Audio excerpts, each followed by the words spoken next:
Bismillahirrahmanirrahim. Assalamualaikum warahmatullahi wabarakatuh. Selamat pagi.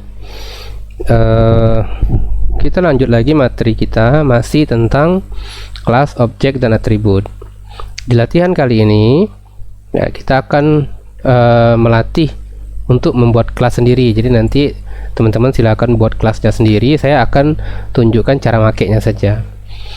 Nah, ini kan latihan kita sebelumnya. Latihan kita sebelumnya itu kita cuman punya satu kelas. Nama kelasnya adalah login. Kemudian kelas login ini punya metode namanya show form, ya, untuk menampilkan inputnya. Setelah inputnya tampil, baru kemudian login get respon login, apa respon dari loginnya. Nah, di latihan kali ini ya, kelas login itu kan ada dua kemarin, ada show form, ada metode show form, kemudian ada metode item untuk ngecek loginnya di metode item ini, kemudian ada get respon login. Ya, berarti ada tiga metode ya, ada tiga metode. Ini sebenarnya bisa kita buat dalam bentuk diagram ya, biar lebih mudah. Saya contohkan, misalnya saya menggunakan draw.io ya, draw.io. Kita buat baru saja. Saya contohkan, saya buat kelas diagram. Jadi ada kelas, nama kelas kita adalah login.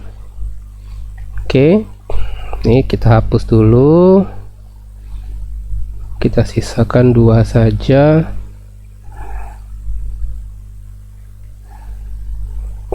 Oke, kita punya dua kelas ya, kita punya dua kelas. Saya zoom dulu seperti ini. Yang pertama kita punya kelas namanya login ya. Kemudian kelas login ini punya atribut username. Kelas login kita juga punya atribut password. Oke, atributnya cuma ada dua. Nah, kemudian kelas login kita punya tiga metode ya. Oke, saya copy dulu. Ini enggak usah ya, ini saya cuma jelasin saja ya. Teman-teman lihat, cukup lihat saja. Metode pertama itu show form. Show form atau show form login ya, saya lupa. Show form saja. Show form ini tipenya adalah void. Kemudian metode kedua namanya adalah item. Ini tipenya adalah boolean, tipe kembalian ya.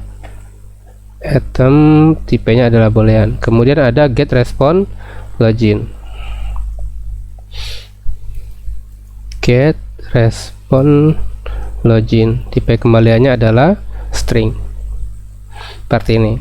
Nah, dari kelas inilah nanti kita bisa menjalankannya di main class milik C#. Nah, latihan kita berikutnya adalah kita ingin agar show form itu dia di kelas tersendiri ya. Show form itu tidak ganggu kelasnya milik login. Jadi di login itu kita memang digunakan hanya untuk mengecek loginnya. Tapi kalau kita mau menampilkan input atau form, itu harusnya adanya di kelas yang terpisah dari kelas login. Jadi show formnya itu nanti tidak ada di sini. Show formnya nanti adanya di kelas lain. Nah, saya contohkan saja cara menggunakannya. Nih, cara menggunakannya. Nanti teman-teman yang buat ya, yang buat kelasnya. Nah, ini ada kelas baru berarti. Nama kelas baru kita itu adalah form login. Kemudian di kelas baru itu nanti ada satu metode. Nama metodenya adalah show login console. Karena kan yang tampil itu kan bukan hanya konsul. Bisa saja nanti programnya kita buat pakai form yang seperti ini ya. Jadi bukan konsul. Maka kita tinggal panggil metode show login form. Kemudian baru ada kelas login. Kelas login itu kita set lah username-nya berasal dari form login, kemudian passwordnya berasal dari form login.password. Nah, hasil akhirnya tetap kita panggil login titik get respon login. Nah, jadi yang perlu teman-teman buat itu adalah kelas form loginnya. Ini form loginnya. Di kelas form login inilah nanti ada metode namanya show login console ya, untuk menampilkan konsulnya. Kalau latihan kita sebelumnya kan cuma satu nih. Ya, latihan kita sebelumnya kan cuma ada show form saja. Nah, ini tidak ada lagi nih. Ini tidak ada lagi. Kenapa? Karena formnya itu nanti adanya di kelas form login ya, form login. Nanti silakan dicoba dulu, silakan teman-teman coba buat dulu. Silakan buat kelasnya. Kemudian di dalam kelas form login ini kalau kita panggil show login console, maka akan nampil konsulnya. Jadi dia terpisah ya antara logic. Ini disebut dengan logiknya. Ada if ya, itu terpisah dengan tampilan. Ini hanya tampilan saja. Saya contohkan nih, kalau saya jalankan seperti ini, maka yang muncul tampilan saja. Sorry, no. Oh ini ya, ini juga saya harus komentari. Seperti ini, dia muncul tampilannya, misalnya admin. Tapi kan kita tidak ada ngecek ya, kita tidak ada pengecekan loginnya benar atau tidak. Nah, untuk ngeceknya baru kita aktifkan kelas login ini. Seperti ini. Hasilnya nanti sama ya, admin login gagal. Kalau saya buat lagi,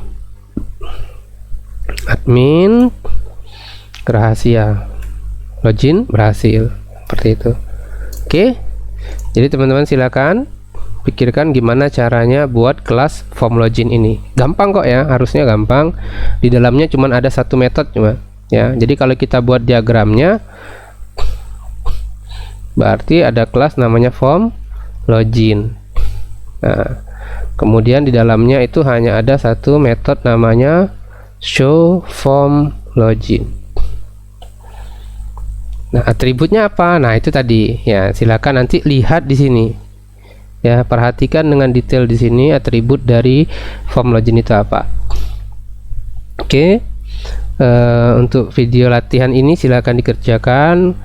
Nanti kita akan bahas lagi nanti di video berikutnya. Saya cukupkan sampai di sini. Assalamualaikum warahmatullahi wabarakatuh. Selamat pagi.